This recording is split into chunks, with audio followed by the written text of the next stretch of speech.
नमस्कार मंडळी, ख्रिसमस निमित्त करतोय आपण प्लम केक किंवा याला ड्रायफ्रुट्स केकही म्हणतात. बघा कसा छान झालेला आहे, अगदी स्पॉन्जी झालेला आहे. विशेष म्हणजे हे करताना आपण बेकिंग सोडा किंवा बेकिंग पावडरचा वापर केलेला नाही. अगदी सोप्या पद्धतीने केलेला केक आहे, परंतु अगदी टेस्टी आणि स्पॉन्जी झालेला आहे. यासाठी अर्धी वाटी ड्रायफ्रुट्स घेतले.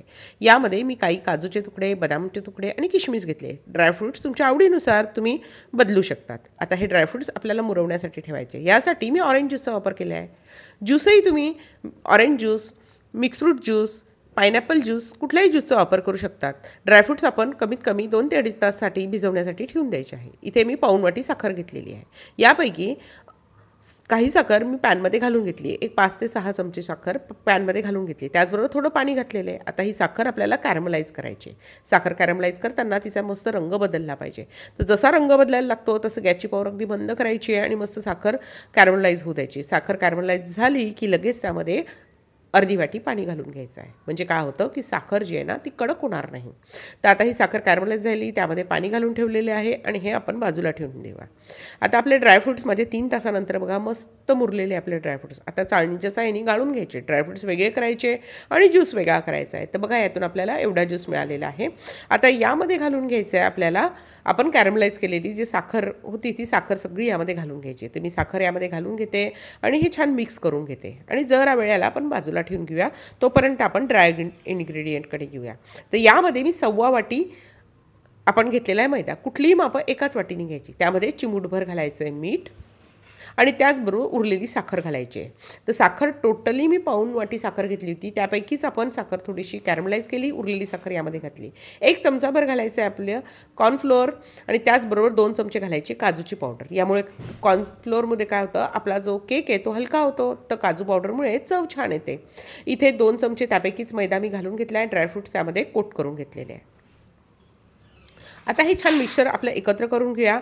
आता आपलं जे मिक्सर होतं, जो ज्यूस होता त्यामध्ये आपल्याला घालून घ्यायचं तेल. तर पाववाटी आपण तेल घेतले. तेलाच्या ऐवजी बटर किंवा तूपही घेऊ शकता. बटर आपण विरघळून घेऊ शकतो, विरघळून म्हणजे वितळून घ्यायचं. तूपही वितळून घेतलं तरी चालेल. मी इथे रिफाईंड ऑइल यूज केलेलं आहे. तर रिफाईंड ऑइल घातलेलं आहे आणि हे छानपैकी मिक्स करून घेतलं आहे. फक्त तेल वापरताना एवढं लक्षात ठेवा, रिफाईंड ऑइलच वापरायचं आहे. आणि त्यानंतर हे मिक्सर आपण यामध्ये टाकलं. हे जवळजवळ आपलं पाऊण वाटी सगळं मिक्सर झालेलं होतं आणि या पाऊण वाटीमध्ये बघा आपलं व्यवस्थित एकत्र झालेले आहे. जर तुम्हाला घट्ट वाटत असेल बॅटर तर तुम्ही त्यामध्ये थोडासा फ्रूट ज्यूस, पाणी किंवा दूध काहीही घालू शकतात. यामध्ये आपण थोडासा घालून घेतला आहे व्हॅनिला एसेन्स आणि त्यानंतर दालचिनी आणि वेलची याची पण पावडर 1 चमचा घातलेली. यामुळे पण या केकला ना खूप छान चव येते.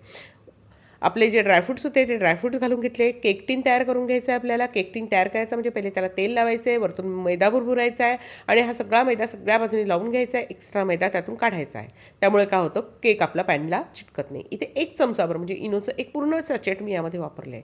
इनो वापरायच्या आधी आपलं जे आपण केक करणार असं ती कढई चांगली प्रीहीट झाली पाहिजे. 15 मिनटं मी मीठ टाकून तिला प्रीहीट करून घेतलं आणि त्यानंतरच आपण यामध्ये इनो टाकायचा आहे. इनो घातल्यावर लगेच तो केक टीनमध्ये घालायचा आहे. मस्तपैकी त्याला थोडंसं जरासं एकसारखा करून घ्यायचा आहे, टॅप करून घ्यायचा आहे, म्हणजे एअर गॅप असतील ते निघतील. आपलं बघा कढई अगदी प्रीहीट झालेली आहे. त्या कढईमध्ये आपल्याला केक टीन ठेवायचं आहे आणि झाकण ठेवायचं आहे आणि कमीत कमी 30 मिनटं तरी याला उघडून बघायचं नाही. एक 35 ते 40 मिनटात केक अगदी व्यवस्थित आपला बेक होतो. गॅसची पॉवर मात्र मंद ठेवायची आहे. फक्त प्रीहीट करताना हाय फ्लेमवर करायचं आहे. नंतर गॅस अगदी लो ठेवायचा आहे आणि केक बघा केवढा फुलून आलेला आहे. अगदी दुप्पटपेक्षा जास्त फुलून आलेला आहे. असा हा केक आता आपण चेक करूया. 35 मिनिटांनी मी चेक केलेला आहे. बाजूनी कडा सुटलेला आहे पण मधला थोडासा शिजायचा बाकी होता. तर मी अजून 5 मिनटं त्याला पुन्हा बेक होऊ दिला आहे आणि 5 मिनटानंतर बघा केकला रंग अप्रतिम आलेला आहे. फुलून अतिशय मस्त झालेला आहे. चवीला तर मी सांगते एवढा मस्त झालेला आहे. तर असा हा केक तुम्ही नक्की करून बघा आणि आपली रेसिपी आवडल्यास नक्की लाईक करा, शेअर करा आणि सबस्क्राईब करा. केक बघा कसा मस्त बाजूनी सुटला आहे. तर चाकू बाजूने फिरून घ्यायचा आहे, टॅप करायचा आहे आणि केक डिमोल्ड करून घ्यायचा आहे. तर असा हा केक आपला मस्त झालेला आहे. तर असा तुम्ही हा केक करून बघा. रेसिपी आवडल्यास नक्की लाईक करा, शेअर करा आणि सबस्क्राईब करा. रेसिपी पूर्ण बघितल्याबद्दल खूप खूप खूप धन्यवाद.